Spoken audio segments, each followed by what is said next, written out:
Welcome back, friends, to another episode of The Professional Percussionist. Your host, Colin, here with you, live from my basement. I feel like I can't go anywhere else than my basement and do this, or we will get shut down immediately. A couple things here. We're going to change up the tempo a little bit. We are no longer doing any shows of any kind. All of my shows have been shut down. All of my rehearsals have been shut down. All of my lessons have been shut down. Everything I've been doing musically is now no longer happening. I'm teaching classes at the university online through the internet, which is very interesting, trying to teach you rhythmics online, but we're getting there one step at a time. One conducted pulse at a time, if you will. Instead of doing the original show on Monday and then saying this is what we're building to for the weekend and then here's what we did and then kind of doing another video on the weekend of how did the rehearsal or the performance go and breaking down where we improved and where we didn't.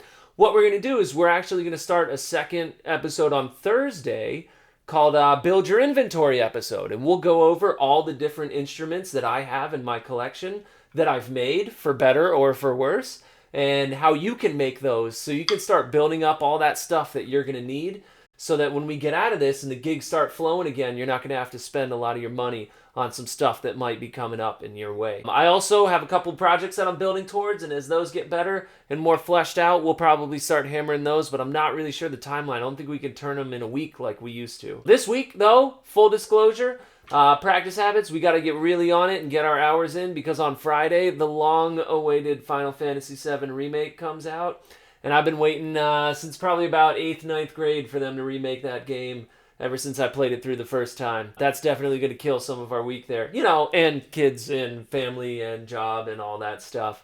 So we need to really make sure to get our hours in this week.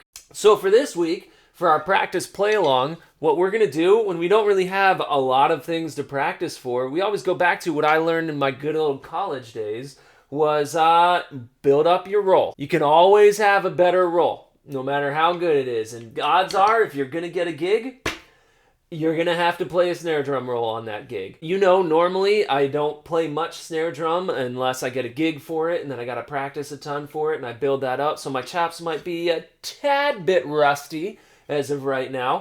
You know, good old pad work. But another thing, the reason why I think I'm starting with the snare drum is probably because motivation might be a little low right now. People might not be knowing what's going on. They might need a little relief. They need some stress-free practicing. And for me, that's what snare drum is. Why? You can do it while you're sitting down. You can even watch TV while you're doing about 40 to 45% of it. So it's kind of like an easy transition to just get you in the loop of practicing. This week, though, we're going to start for the 10th, the 20th, maybe the 50th time, we're going to start the Wooten Roll Chart there.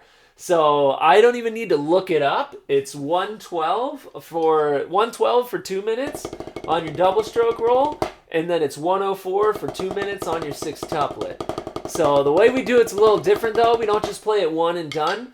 What we do is we do a minute rest in between, and then we cycle it as many times as we can and fit it in under 20 minutes.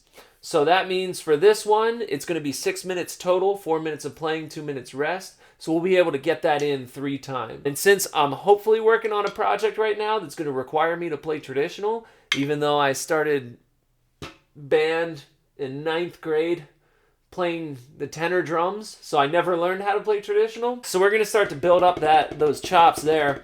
And I think what I'll do is I'll switch back and forth.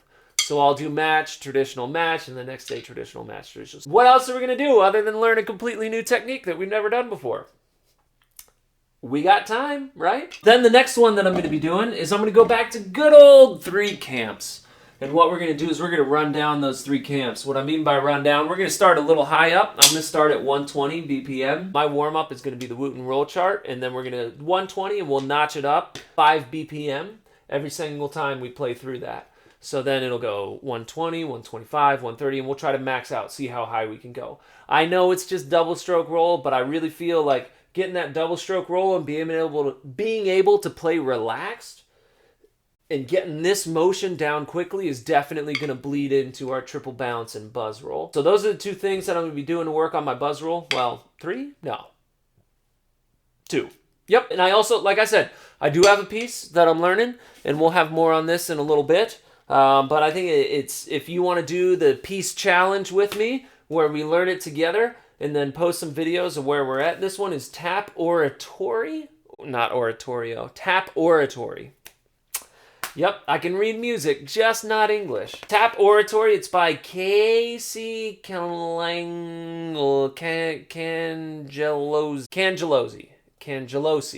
Casey Cangelosi. That's it. Yeah, Casey Cangelosi. It's online. He's got it, playing it on YouTube. It's pretty cool. It's to a tape.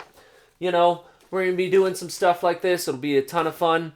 So yeah, that's what I'm going to be working on with snare drum this week. I might have a marimba project that I'm going to be sneaking in as well. It's going to be something really basic. Again, when you're in a situation like this, I think a lot of mistakes that some professional musicians do is they jump to taking on a really hard project. Like, oh, I'm caught here, I want to do this, and there's just so many moving parts that it never really gets off the ground. So what we're going to do is we're going to scale back, we're going to work on some basics, we're going to do some small scale projects that hopefully will have a lot of success. That'll get the ball rolling for us and learn how to transition into making art in this kind of a circumstance. Thanks again for tuning in. Below in the description, I'll write the exercise that we're doing this week so you can follow along. And stay safe out there, guys. We'll see you out there.